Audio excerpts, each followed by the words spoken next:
وما خلقت الجن والانس الا لیعبدون، ہم نے انسانوں اور جنات کو صرف اپنی عبادت کے لیے پیدا کیا ہے۔ ما اريد منهم من رزق وما اريد ان يطعمون، ان سے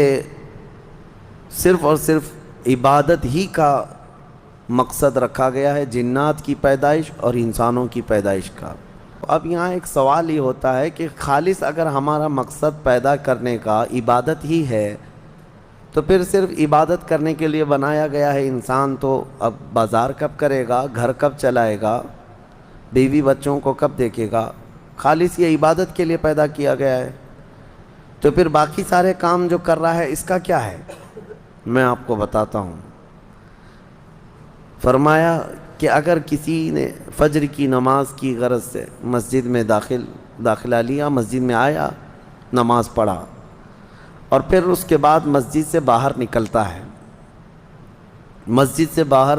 یہ سوچ کر کے نکلتا ہے کہ مجھے ظہر میں واپس آنا ہے، ظہر کی نماز پڑھنی ہے، تو فجر سے لے کر ظہر تک جو جو کام کیا اس نے وہ سب عبادت میں شمار ہوگا، کیونکہ وہ انتظار میں تھا دوسری نماز کے، اتنا وقت اس کا عبادت میں گزارا جائے گا۔ بس یہ ہے کہ کوئی حرام کام نہ کیا ہو، باقی وہ تجارت کر رہا ہو، لوگوں سے میل جول کر رہا ہو، اپنے گھر میں بیٹھا ہو، کوئی بھی کام کر رہا ہو، اس کو عبادت میں شامل کر لیا جائے گا۔ اسی طرح ظہر پڑھا، ظہر کے بعد باہر نکل کر کے یا نماز کے بعد اس نے یہ نیت کی کہ مجھے عصر پڑھنا ہے، عصر کا انتظار،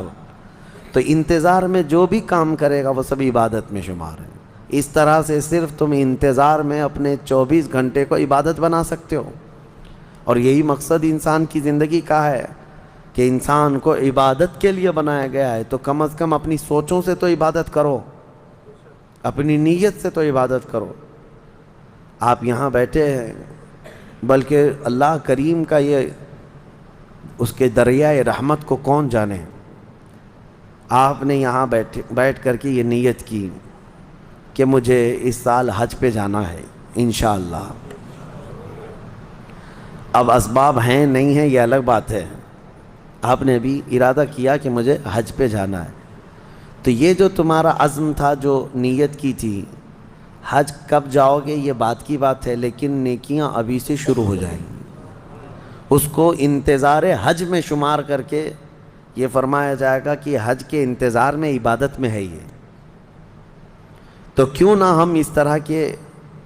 بڑے کام جو رضائے الہی کے ہیں نیت کیوں نہ کر لیں؟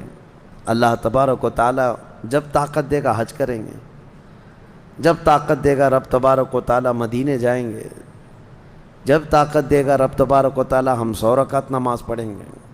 ختم قرآن کریں گے، جہاد فی سبیل اللہ کریں گے۔ یہ سب وہ نیتیں ہیں کہ اگرچہ آدمی ابھی نہیں کر رہا ہے لیکن ان کاموں کے انتظار میں ہے تو وہ عبادت میں شمار ہو گیا۔